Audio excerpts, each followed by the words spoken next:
છોટાઉદેપુર નગરપાલિકાનું ઐતિહાસિક 69 કરોડ 80 લાખનું પુરાંતવાળું બજેટ સર્વાનુમતે મંજૂર કરવામાં આવ્યું છે।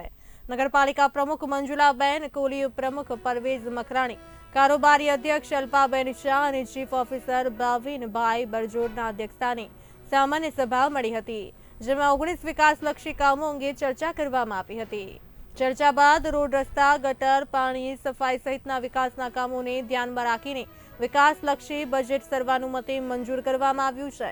ઉનાળામાં પાણીની સમસ્યાને ધ્યાનમાં રાખીને સમગ્ર નગરમાં જરૂરી હોય એવી જગ્યાએ બોર મૂકવામાં આવશે। સમગ્ર નગરમાં 500 જેટલા બાંકડા પણ મૂકવામાં આવશે।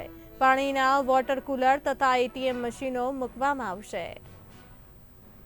આજે રોજ નગરપાલિકામાં સામાન્ય સભા રાખવામાં આવી હતી।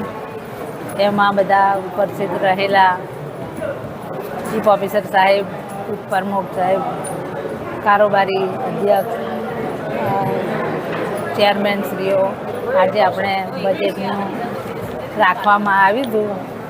એમાં સર્વાનુમતે મંજૂર થઈ ગયું છે। એ બદલ મેં બધાનો ખૂબ ખૂબ આભાર માનું છું।